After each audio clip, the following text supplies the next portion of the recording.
El tema se llama En memoria del Señor. Si son tan amables, vamos a abrir su Biblia en 1 Corintios 11, por favor.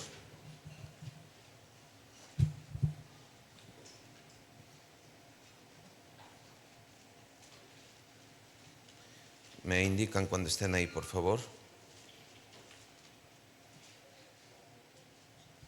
¿Ya están ahí? 1 Corintios 11, 25 dice: Asimismo tomó también la copa después de haber cenado, diciendo: Esta copa es el nuevo pacto en mi sangre, y haced esto todas las veces que bebieres. ¿Cómo dice, hermanos? ¿Cómo dice, iglesia? Gracias. Bien, como llevamos a cabo una serie que le dimos pausa por obediencia, en atención a una instrucción de parte de Dios, de dar una enseñanza acerca de la cena del Señor, y que va muy, como se los decía, muy ad hoc a los tiempos que estamos viviendo en esta temporada que el mundo le llama Semana Santa. Y nosotros sabemos y debemos de recordar siempre que no se trata de una semana ni de 15 días. Dios demanda una vida santa. No solo es por una semana, porque qué fácil es, ¿no? Prepárate una semana y deja de comer algo para que tú estés alineado. Qué fácil. Dios quiere una vida completa, entregada a Él por completo. Fíjate, Mateo 16, 25, no vayan, solo escucha. Porque todo el que quiera salvar su vida la perderá, y todo el que pierda su vida por causa de mí, como dice, la hallará. Desde que iniciamos en la alabanza, hermanos, Dios nos ha estado, como siempre, hablándonos, exhortándonos, ministrándonos, y fue así como se dio la palabra de Colosenses. Y Dios quiere que estemos todos presentes ante la mesa de Él puesta para participar de su mesa. Obviamente en estos elementos que vamos a estudiar hoy, que representan. Pero antes de que veamos nuestra actitud o nuestra relación, cómo está con Él, yo quiero que entendamos un poco, que tengamos frescura de lo que es el corazón de la Pascua, de cómo inicia, cómo atraviesa y a dónde nos sitúa el Señor con este versículo que acabamos de leer de inicio. La cena que celebraremos es la continuación redimida de lo que se llamaba antiguamente y se llama actualmente Pesaj, con J al último, que significa pasar de alto, pasar de largo. Y ese pasar de largo fue en Egipto que sucedió, que pasó de largo el juicio. ¿Gracias a qué, hermanos? A la sangre de un cordero. Ahí dejaron de ser esclavos para ser el pueblo de Dios. Jesús toma ese mapa, por así decirlo, y llega al destino para hacer nuestra libertad completa. Quiero que tengamos en el corazón esto fresco. Éxodo, ustedes lo van a leer en sus casas, 12, versículos 3 al 5 nos habla cómo se instituye la Pascua. Y voy a hacer un resumen de estos 3 versículos por obviedad de tiempo y porque es extenso el día de hoy la enseñanza un poco, para que podamos llevarnos bien esta enseñanza. Habléis a toda la congregación de Israel diciendo: en el 10 de este mes tómese cada uno del cordero según las familias de los padres. Y en el versículo 5 dice: el animal será sin defecto. ¿Qué vemos ahí, hermanos? Pues la perfección del sacrificio. No cualquier animal servía, tenía que ser perfecto. ¿Y qué alumbra o qué sombra da? La impecabilidad de Cristo. Alumbraba ya al Cordero Santo. Pero también en el versículo 7 nos da las instrucciones: y tomarán de la sangre, o da las instrucciones al pueblo, y la pondrán en los 2 postes y en el dintel de las casas en lo que han de comer. Ponme atención, por favor. La salvación no solo era por la muerte del Cordero, sino por la aplicación de su sangre. ¿Qué entendemos de esto? ¿Qué traemos a nosotros? No basta con saber que Cristo murió. No basta con saber que Cristo murió. Su sangre debe de marcar nuestra vida, nuestro corazón. Amén. Porque todo el mundo sabe que Cristo murió, pero lo importante es la fe en Él. Su sangre nos alcanza por fe. Luego vemos en el versículo 12 y 13, que también de alguna manera lo parafraseo, pues yo pasaré por aquella noche por la tierra de Egipto. ¿Quién está hablando, hermanos? ¿Quién? Dios. Y veré la sangre y pasaré de vosotros, y no habrá en vosotros plaga de mortandad. Ya lo hemos estudiado. Hace un año estudiamos muy bien 4 sesiones previo a este día de resurrección tan hermoso. Dimos un mes completo de una miniserie acerca de la Semana Santa que se llamó. ¿Se acuerdan? Ahí está en el YouTube para los que gustan. ¿Cuál es el significado de esta palabra de pasar de largo? La sangre era la señal que detenía el juicio sobre esa casa. Y es una sombra hermosa para nosotros, porque esa es la sangre. Dice Romanos que ya Dios no nos ve con ira, sino Él ve a su Hijo en nosotros. Ve la sangre que nos alcanzó por fe. Lo vamos a ver más al ratito. Pero hay algo que se instituye desde ahí, desde Éxodo 12. Y dice Éxodo 12, 14. Y este día os será en memoria y lo celebrarán como fiesta solemne para Jehová durante vuestras generaciones. Fíjense, ya lo explicamos hace un año. Va a ser una fiesta solemne, de respeto, de orden. Dios ordena la memoria de esta celebración. Por eso Pablo retoma en Corintios: haced esto en memoria de mí. Es una ordenanza que trasciende el tiempo, hermanos. Pero ahora yo quiero que entendamos el porqué de esta enseñanza. 2 propósitos: aprender de dónde viene, cómo se instituye. El corazón ahí donde el Señor está deseoso, dice la palabra. Él anhelaba llegar a este momento de la cena con sus discípulos. Él anhelaba, dice. Pero entendamos de dónde viene, de dónde procede y por qué ocupamos este pasaje de Corintios. ¿Sabes por qué, hermanos? Porque nos va a dar una enseñanza muy actual. Porque en Corinto estaban pasando una serie de cosas que no estaban atendiendo el orden que debía tener, tanto litúrgicamente como doctrinalmente, la celebración de la Santa Cena. Entonces había un desorden. Y eso estoy extrayendo para tener 2 puntos fuertes o grandes de aplicación en nuestro día hoy, del día de hoy. Porque hoy muchas veces, hablando universalmente, se recurre a estos 2 tipos de errores que vamos a ver hoy. Uno, que se trivializa la cena del Señor y pierde la solemnidad, el orden, el respeto. Y se trivializa y ya es como algo que se vuelve de tal manera religioso, un ritual. Y no se hace como Dios ha pedido que se haga, en memoria de Él. O 2, el segundo punto es que se vuelve muy rígido, que no te permiten llevar a cabo la participación de la cena. Cuando hoy vamos a estudiar que este pasaje es todo lo contrario, lo que nos quiere llevar a hacer es participar. Pero ¿cómo participar? Van a ver cómo. En orden. Así es que es muy importante esto, mis hermanos. Jesús celebró la Pascua con sus discípulos.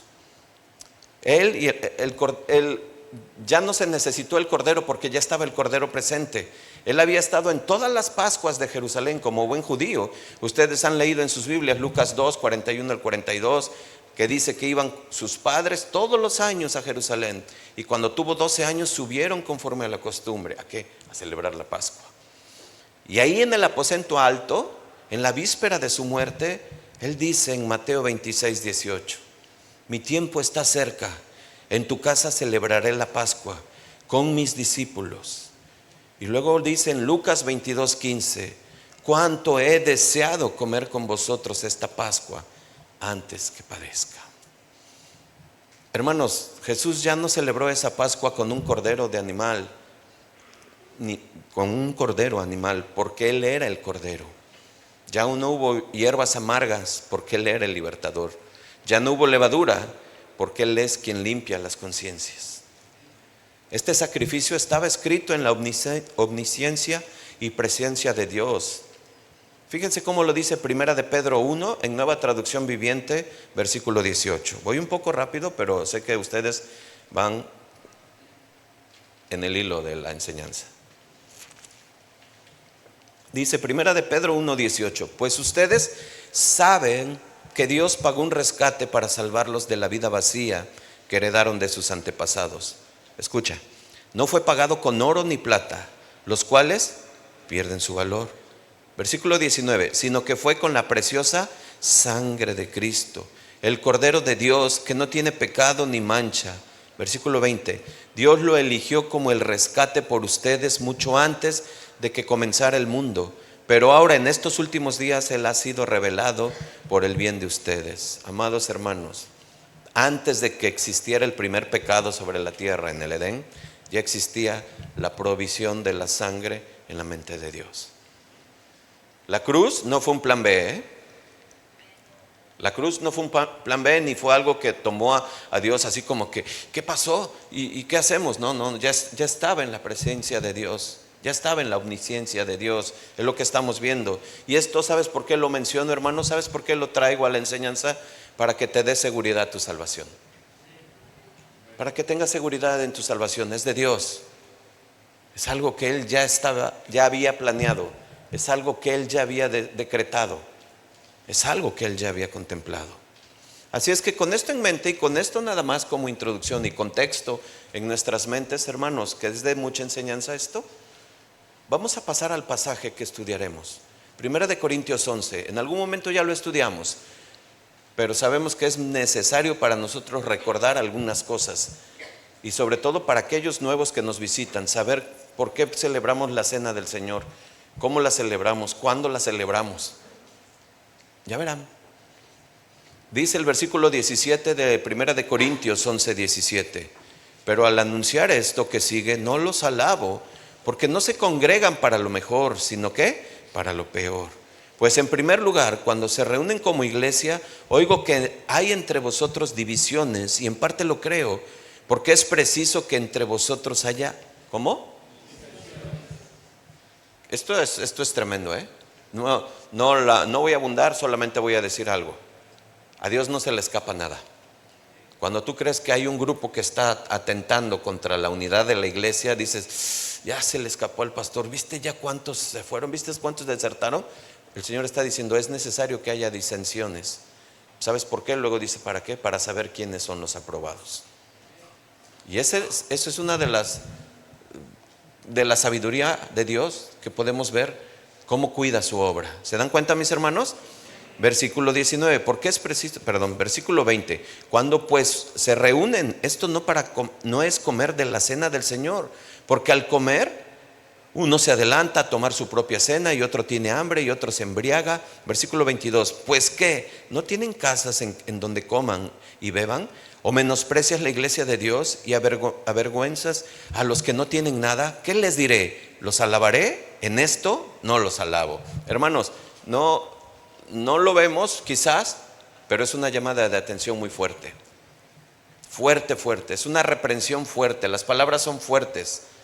Pablo les está diciendo, no, lo que están haciendo está muy mal. Pablo nos da unos detalles específicos de lo que estaba sucediendo. Se reúnen para comer, pero no es precisamente la cena del Señor. Cada uno se adelanta a comer su propia cena, ahorita vamos a explicar. Otros, al adelantarse, se embriagan con vino.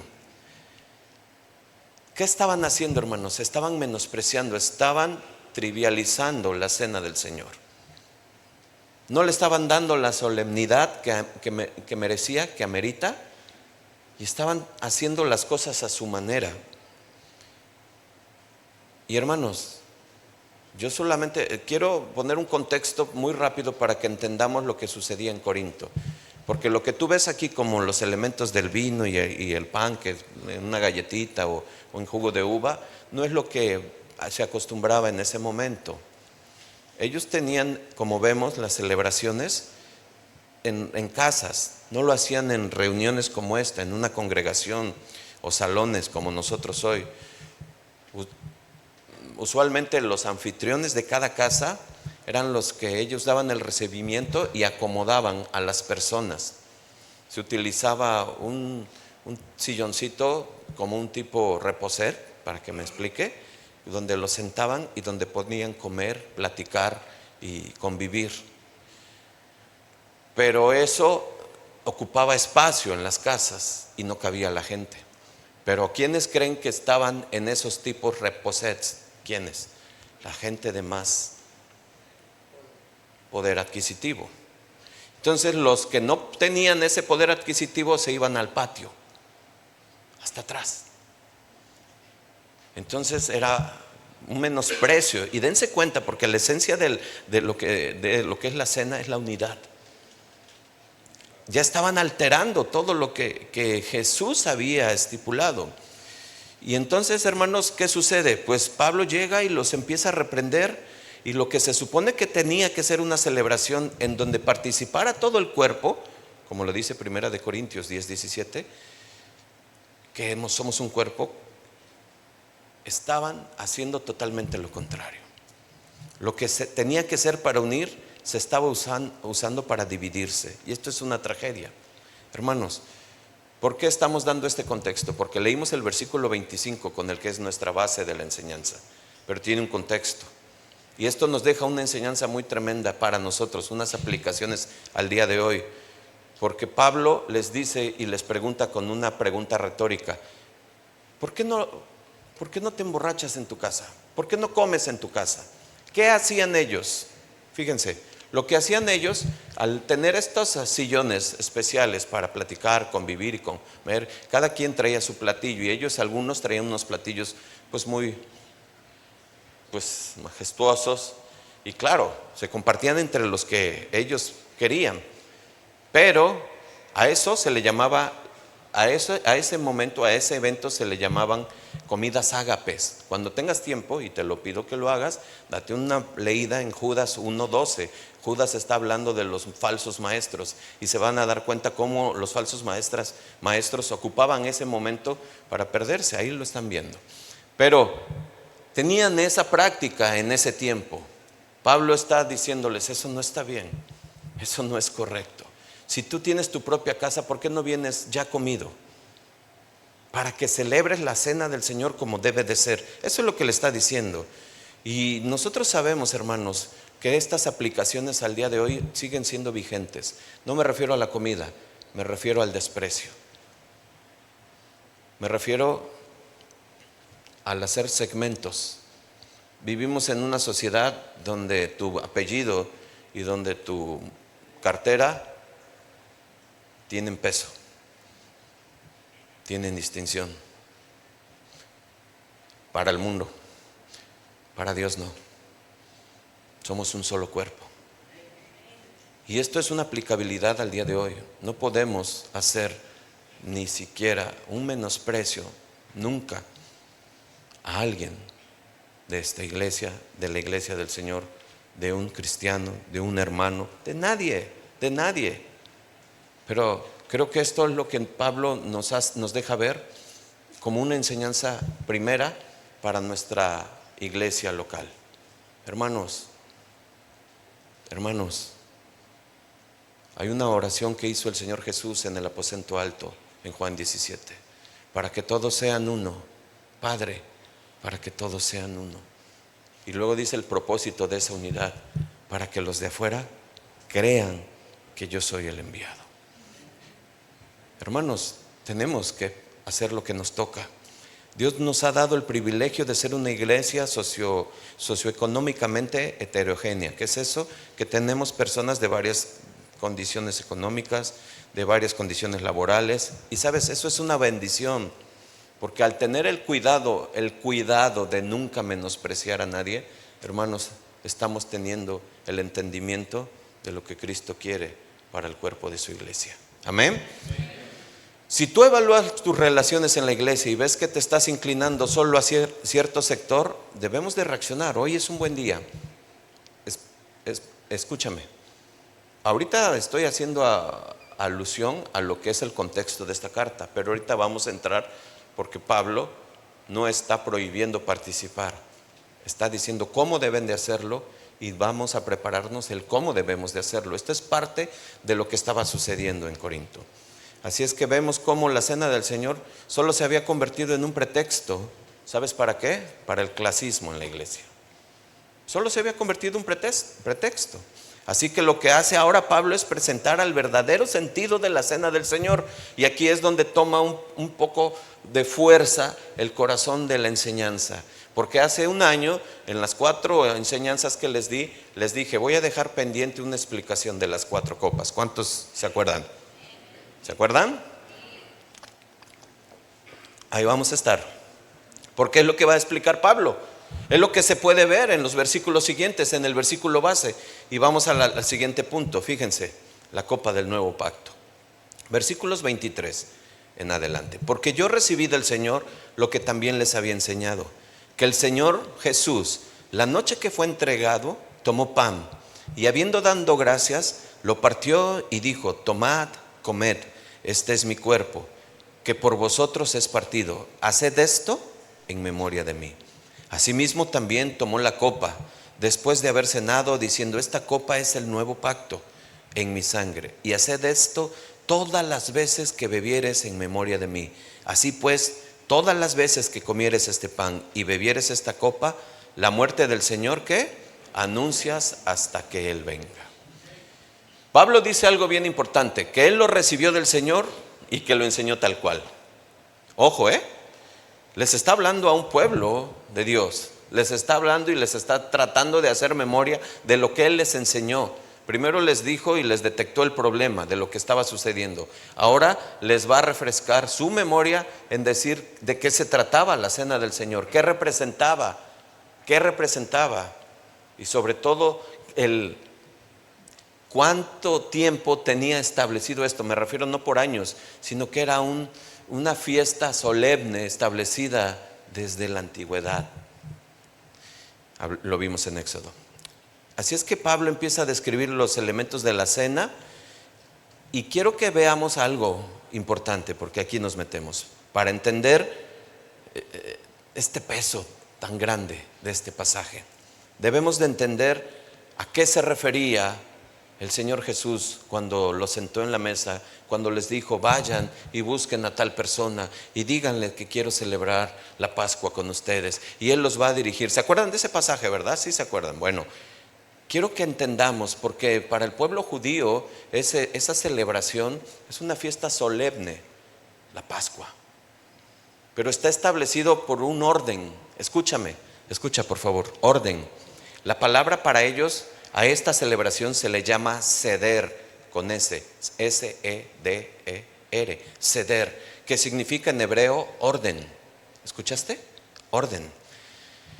Y este memorial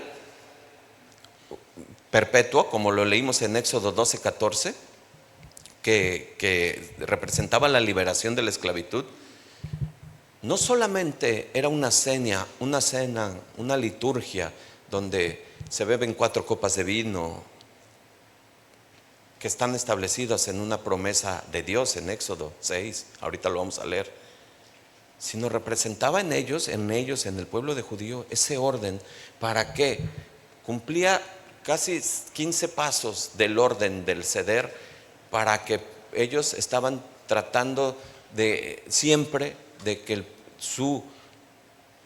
esta fiesta solemne se repitiera de generación en generación sin perder ningún paso, por así decirlo. Miren, ahorita vamos a explicar bien esto. Éxodo 6, versículos 6 al 7, nos habla de dónde sacan los 4 momentos de las copas. Escucha. Por tanto, dirás a los hijos de Israel, yo soy Jehová, y ahí subrayan en sus Biblias, y yo os sacaré. Esa es la primera copa. Debajo de las tareas pesadas de Egipto, y os libraré. Ese es otro punto de la otra copa en el ceder. De su servidumbre, y os, ¿qué dice? Redimiré. Otra copa. Con brazo extendido y con juicios grandes, y os, ¿qué dice, hermanos? Tomaré. Ahí está la cuarta. ¿Se dan cuenta? Por mi pueblo, y seré vuestro Dios, y vosotros sabréis que yo soy Jehová vuestro Dios, que os saco de debajo de las tareas pesadas de Egipto. Vuelvo a repetir, ceder es un orden, eso significa orden. En el contexto de la Pascua se le llama así porque la cena no es un banquete improvisado, sino que sigue un orden específico. Estos pasos, se los comentaba, guían a todas las familias a través de la historia judía, de la esclavitud en Egipto hasta la liberación. Su significado es profundo, hermanos, porque lo que pretende o lo que se pretende con este ceder es que veamos y entendamos, no nosotros los judíos, que Dios es un Dios de orden. La redención no fue un evento caótico, Dios tenía un plan trazado desde antes de la fundación. El segundo es que tengan las familias una memoria selectiva. ¿Cómo es esto? El ceder organiza los recuerdos. No solo recordamos que salimos, recordamos la amargura, las hierbas amargas, recordamos el trabajo forzado y recordamos la prisa de la salida, el pan sin levadura.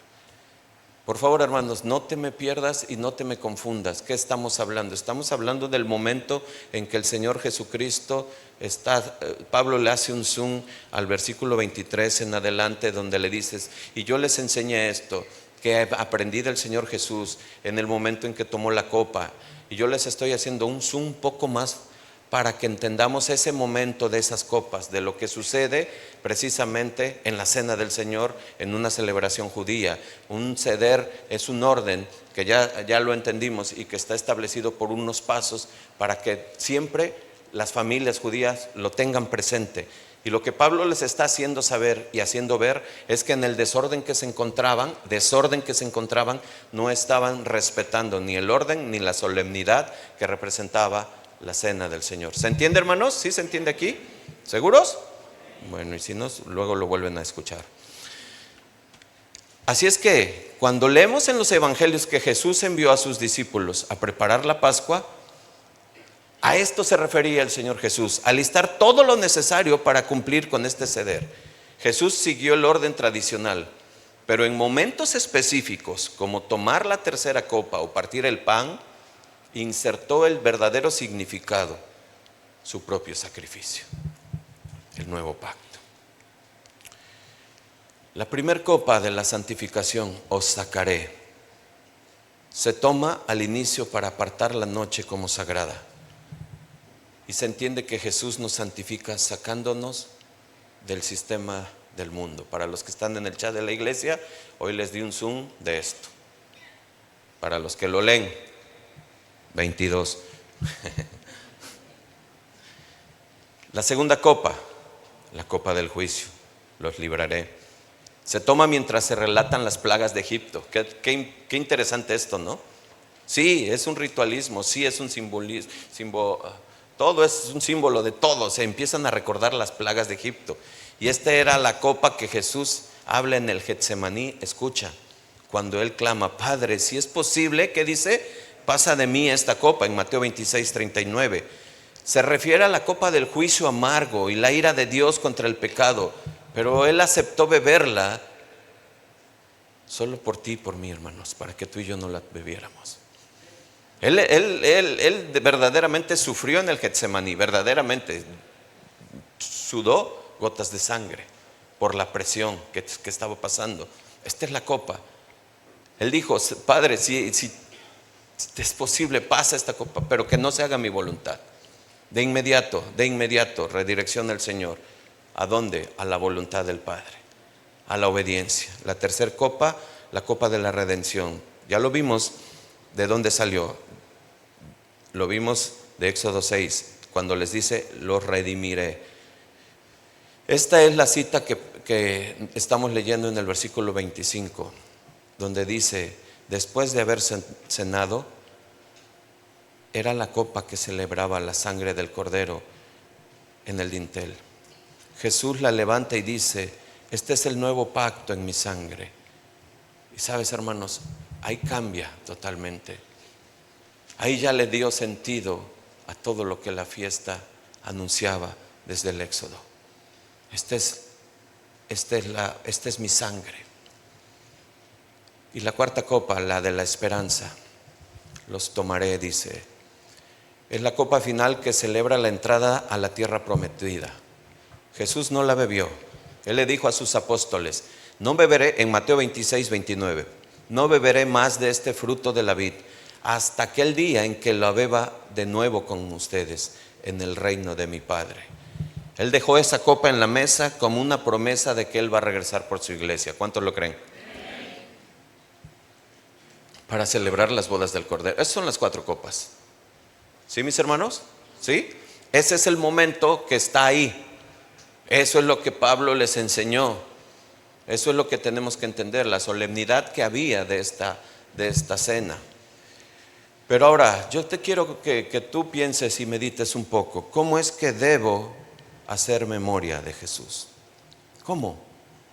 Porque dice el Señor, haced esto en memoria de mí. La enseñanza se llama en memoria del Señor.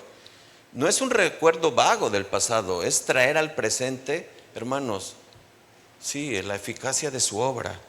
Al tomar y la copa, cuando lo hagamos, recordemos su caminar en esta tierra. Y tú puedes recordar muchas cosas.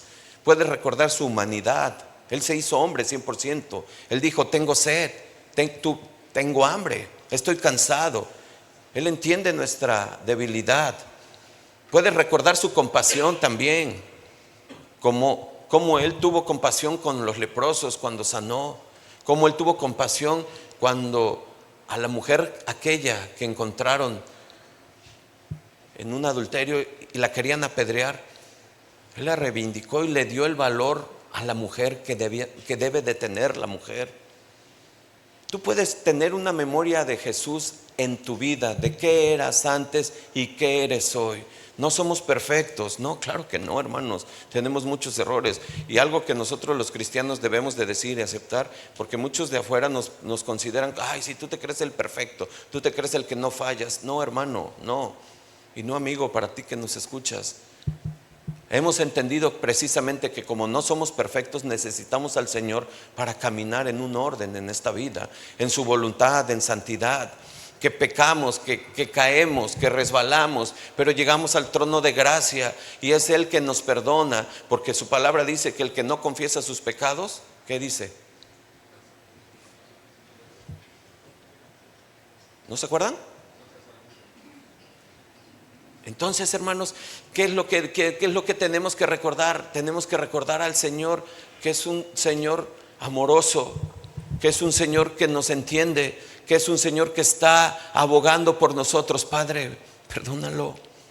Padre, perdónalo. Primera de Timoteo 2:5 dice que Él es el único intercesor entre Dios y los hombres. El único, no hay una mujer, no hay otra persona, no hay nadie. Es el único, es Jesús, es Él el que está ahí. ¿Qué es lo que tenemos que recordar? Su obra perfecta en la cruz, su dolor, su sangre nos alcanzó. Ahorita vamos para allá.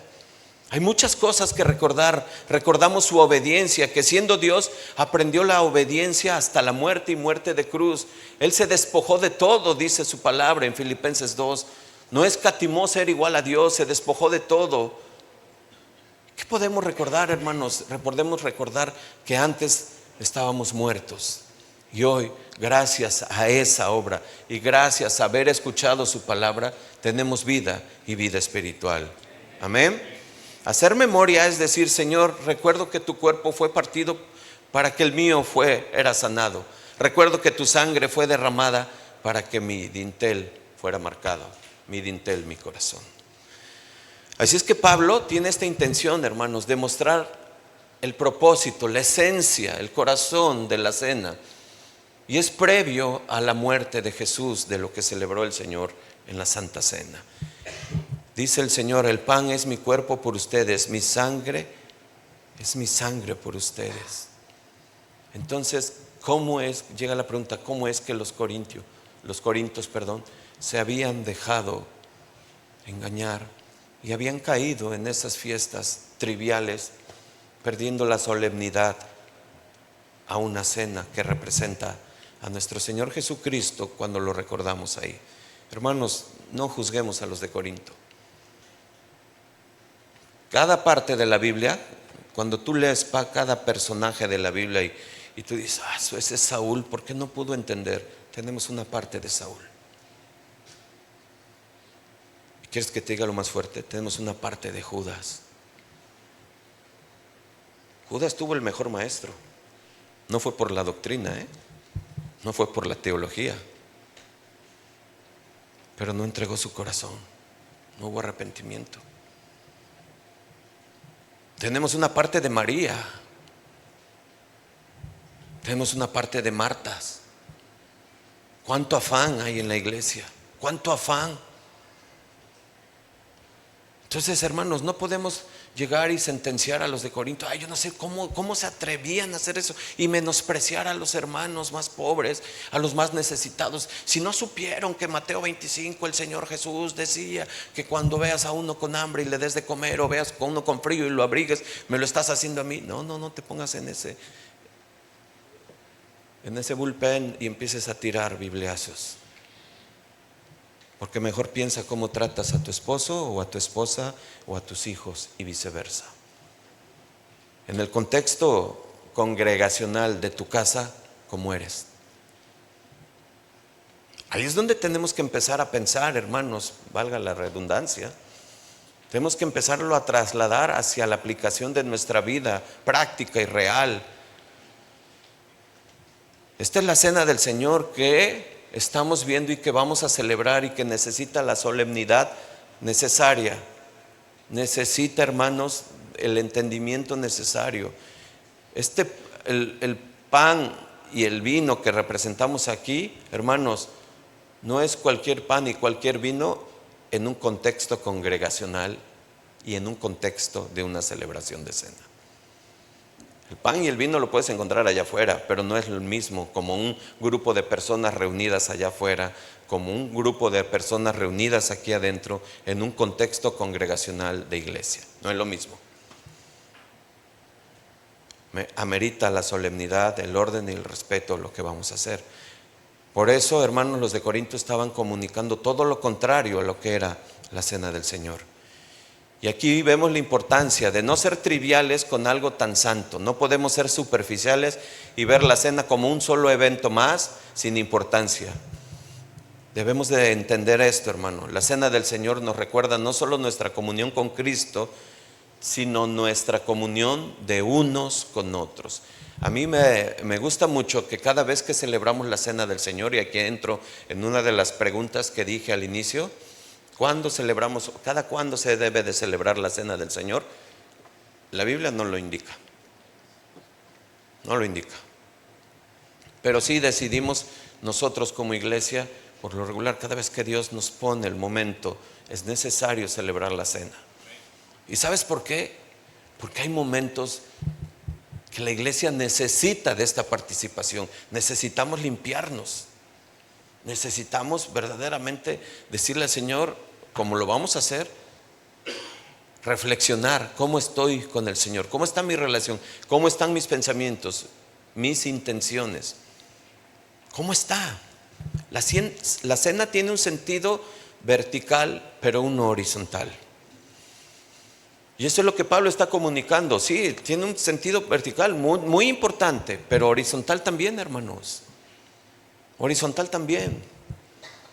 Y por eso, hermanos, nos lleva al tercer punto de nuestra enseñanza esto: a cómo participar del cuerpo y de la sangre. ¿Cómo participar de la cena? Versículos 27 en adelante, por favor. De manera que cualquiera que comiera este pan o bebiera esta copa del Señor indignamente, será culpado del cuerpo y de la sangre del Señor. Por tanto, ¿cómo dice, hermanos? Pruébese cada uno a sí mismo. Entiéndase, reflexione, medite de cada uno a sí mismo. Y coma así del pan y beba de la copa. Versículo 29. Porque el que come y bebe indignamente sin discernir el cuerpo del Señor, ¿cómo dice, hermanos? Juicio come y bebe para sí. Por lo cual hay muchos enfermos y debilitados entre vosotros, y muchos. Versículo 31. Si pues nos examinásemos a nosotros mismos, no seríamos juzgados. Versículo 32. Mas siendo juzgados, somos castigados por el Señor, para que no seamos, como hermanos, condenados con el mundo. Así que, hermanos míos, cuando se reúnan a comer, esperen los unos a los otros. Si alguno tuviera hambre en su casa, coma en su casa, para que no se reúnan para juicio. Las demás cosas las pondré, como dice Pablo, en orden cuando yo fuere. Bueno, vamos a explicar esto muy rápido. Ya identificó el problema que sucedía en Corinto y nosotros hablamos de algunas situaciones que pueden suceder acá. Ya nos enseñó el Señor a través de Pablo cómo esa fiesta solemne establecida desde Éxodo tiene una importancia muy grande para el pueblo judío y nosotros la tomamos por fe porque el Señor Jesús pidió que se hiciera en memoria de Él. Solo 2 sacramentos hay establecidos en la iglesia del Señor cristiana. ¿Cuáles son? ¿Cuáles son? El bautismo y la cena del Señor. Y este es uno de ellos. Entonces, por lo tanto, estamos viendo y entrando al corazón de la enseñanza. Entramos a lo que representa la cena en ese momento, identificamos la postura de las 4 copas, por así decirlo, los 4 momentos. El pueblo judío lo llama seder, que significa orden, un orden establecido para seguir paso a paso, donde ellos conmemoran recordando la cena, la celebración de la cena. Ahora Pablo les va a decir, y nos dice Dios a nosotros, cómo participar de esta cena. Lo primero que tenemos que hacer es que no debemos de ver esto desconectado del contexto. ¿Por qué, hermanos? Porque podemos sacar textos de aquí para darle el sentido que queremos o que querramos. Pablo se refiere a no hacerlo indignamente. Y escucha, porque ahí es la segunda postura que sucede hoy. ¿Te imaginas? ¿Te imaginas? Que muchos dicen, no, es que hay que participar de la cena. Para participar de la cena tenemos que ser dignos. ¿Quién es digno? ¿Quién es digno? Y así hay posturas y no permiten. Entonces te ponen un peso demasiado fuerte que ni ellos cumplen. Y este no es el propósito de la carta. Pablo no se refiere a la persona. Escucha, Pablo no se refiere a la persona, se refiere a lo que hacen. ¿Escuchaste? Es una gran diferencia, ¿sí? ¿Quién podría participar? Pues mira, hermano, la idea es más bien que nadie tome de la cena de la manera descrita en los versículos 17 al 22. ¿Cuáles son? Menospreciando a otros, en medio de divisiones internas. Esto es una actitud indigna y es una afrenta al significado mismo de la cena. Es decir, hermano, hermana, hermanita, si tú tienes una rencilla con alguno de los hermanos aquí, hoy va a ser un buen día para limpiar esto. ¿Cuántos dicen amén?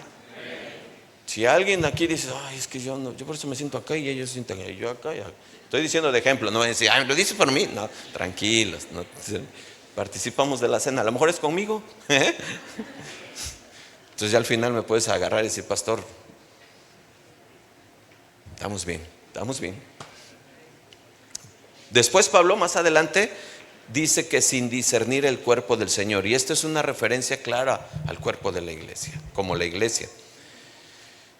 Alguien que toma la cena del Señor sin el entendimiento del significado de la muerte de Cristo, por no entender de lo que significa pertenecer al cuerpo de Cristo, hay consecuencias. Debemos de distinguir esto, hermanos. Cristo murió por esta unidad. Cristo murió por esto, por ti y por mí, para que uno de esos propósitos fue eso, que fuéramos uno. Murió para nuestra salvación, sí, claro, pero eso trae consigo la unidad de la iglesia, la hermandad. Cuando esto se da en el contexto de la iglesia, hermanos, la celebración de la cena, debemos de tener ese entendimiento. Por eso Pablo invita a examinarse. Y esto es hermoso, hermanos, por eso podemos tomar pasajes como estos completos para poder entender cómo eran los de Corinto, cómo somos nosotros, cómo se da el problema, en qué situación está sucediendo y cómo se da por así decirlo, el antídoto. El llamado a examinarse, hermanos, es que estos hermanos revisaran su conducta y cómo estaban procediendo y no continuaran más menospreciando a nadie. En otras palabras, analízate lo que estás haciendo, ve la intención que tienes con ese hermano, porque yo sí la conozco, dice el Señor. Participa de esta manera, dignamente, en el sentido del corazón, una actitud. Y esto no significa, escucha, y aquí es donde aclaro, porque tú puedes decir, no, nada más entonces para participar de la cena yo necesito estar bien con los demás. Una sí, pero también tu vida importa. No creas que tu vida, si tu vida está en pecado, aguas. Y en pecado sin arrepentimiento, aguas. No menosprecies ese aspecto. Por supuesto que una persona que vive en pecado no está discerniendo el significado del sacrificio de Cristo y el llamado a una vida santa. No solamente es en el aspecto de la iglesia. ¿Cómo está tu vida personal? ¿Cómo está, hermanos? Ahorita vamos a hacer una reflexión cada uno. ¿Cómo está tu vida, hermanos? Porque además, incluso si tu pecado es público, si se conoce, hermanos, es hoy la oportunidad de vida, arrepentirnos. Este es un elemento muy necesario e importante tener presente al momento de la participación. Porque no es que no participes, vuelvo a repetir, no es que no lo hagas. La intención de esto es que lo hagas, pero con el entendimiento, con el corazón alineado al Señor. Sin entendimiento de lo que hacen, menospreciando o afrentando el Evangelio, están expuestos a la disciplina del Señor. Yo sí lo creo, hermanos. Lo que está escrito yo sí lo creo. ¿Lo crees? Ahí dice que muchos han enfermado y muchos se han dormido. Esta es palabra de Dios. Esto no nada más tiene esa vigencia, tiene esa vigencia actual. ¿Para qué estar tentando a Dios? Yo sí lo creo. Y tú no puedes pasar por eso se enfermó el hermano. Ay, no lo hagas. No lo hagas. No lo hagas. Mejor alíñate con el Señor, alíñate, hagámoslo cada uno personalmente como debe de ser. Así es que, hermanos, esto es una idea que se ha llevado al extremo y muchas personas nunca toman, escucha, la cena porque tuvieron un mal pensamiento la noche anterior, porque se pelearon con su esposa antes de venir aquí a la iglesia, porque le estoy diciendo ejemplos así que no sucede acá, porque anoche estaba yo en la disco bailando aquí, tomando y con esto y ya estoy aquí en la iglesia. Yo le digo disco, hoy ya le llaman de otra manera, ¿no?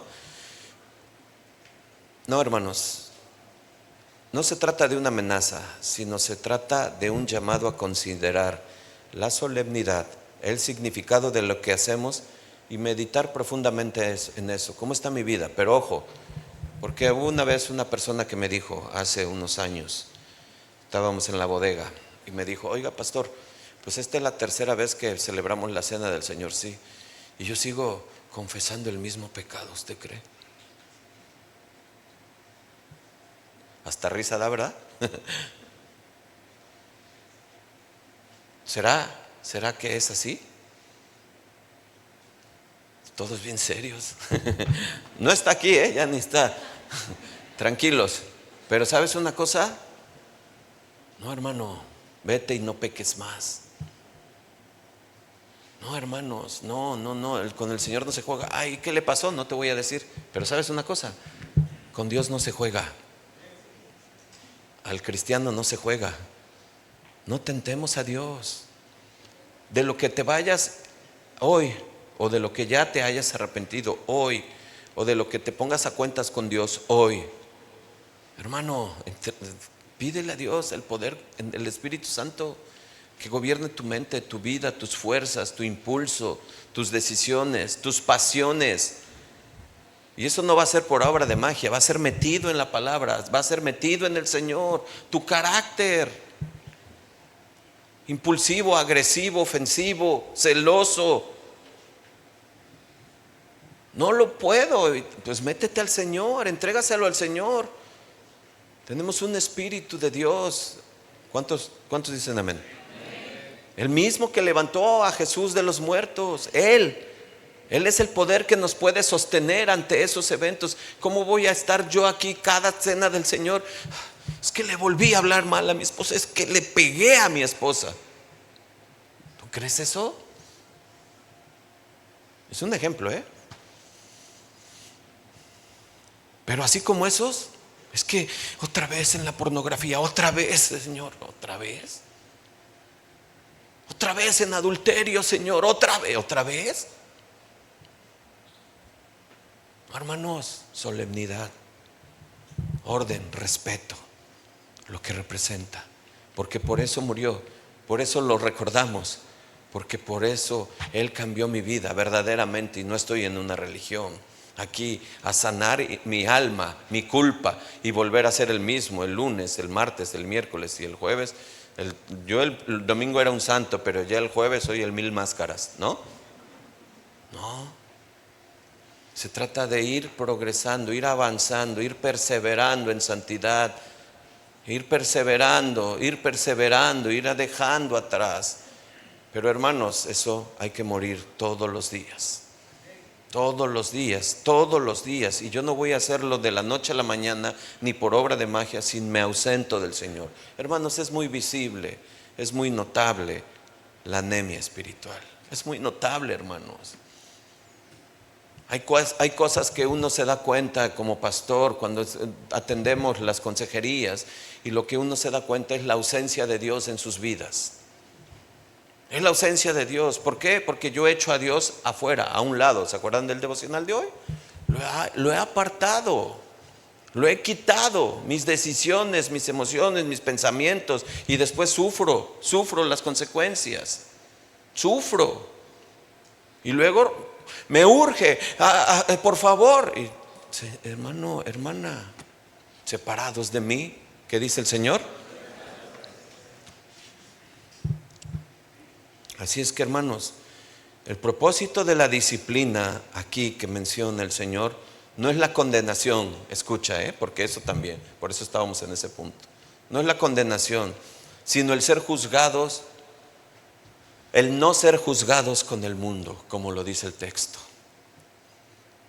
Y por eso tenemos que hacerlos llevado correctamente. Ese es el propósito de la disciplina, hermanos, que Dios está estableciendo. Hay muchos enfermos, a través de Pablo, que dice: hay muchos que duermen. Es la disciplina de Dios. Y por eso Pablo cierra el versículo 34 de esa manera, concluyendo después de haber diagnosticado, haber escuchado, haber visto lo que estaba sucediendo, da el diagnóstico y les dice en el versículo 34: pues coman en sus casas. Miren, háganlo aparte. Si van a comer su caviar, su pescado y todo, háganlo allá en sus casas. Pero cuando te reúnas en la casa del Señor para la celebración de la Santa Cena, hazlo con orden, en el orden debido. No se apresuren, dice. Dios nos dio esta cena como un regalo hermoso. Es un tesoro de valor incalculable, y lo tenemos que ver en ese sentido. Ignorar su valor nos puede conducir a participar de ella como si no fuera digna, como si fuera cualquier cosa, y como si yo le dijera: de aquí 8 días la cena del Señor, de aquí 8 días la cena del Señor, de aquí 8 días. Y no es que esté diciendo de otra cosa, por favor, no tengas en mente. Lo que estoy tratando de mostrar es que no debe de perder la solemnidad, el peso que tiene, el respeto y el orden. Por eso es cuando Dios nos los pone a nosotros. Estoy hablando como iglesia, soy pastor de esta iglesia. Los demás, pues Dios los lleva como Dios les indica a cada uno de ellos. Por eso, hermanos, yo quiero decirte a ti que tú estás aquí por primera vez quizás y nunca has participado de la cena del Señor, y quiero contestarte algunas preguntas. Porque quizás tú digas: oye, ¿y si no me he bautizado, puedo participar de la cena del Señor? ¿Qué creen? ¿Qué le dirían ustedes? No. ¿De dónde viene? La manifestación del bautismo, ¿de dónde viene? Del corazón. ¿Por qué? Porque estipulamos cosas de peso externas como para decir: ay, y no le estoy quitando la importancia al bautismo, porque el bautismo salva. ¿El bautismo salva? Pero es una manifestación de cada persona de decir: iglesia, he decidido entregar mi vida al Señor, quiero cambiar, he decidido seguir al Señor, al que murió por mí en esa cruz. He decidido, y como dice Pablo, ya no vivir para mí, sino vivir para Él. Eso es lo que estoy anunciando. ¿El ladrón de la cruz se bautizó?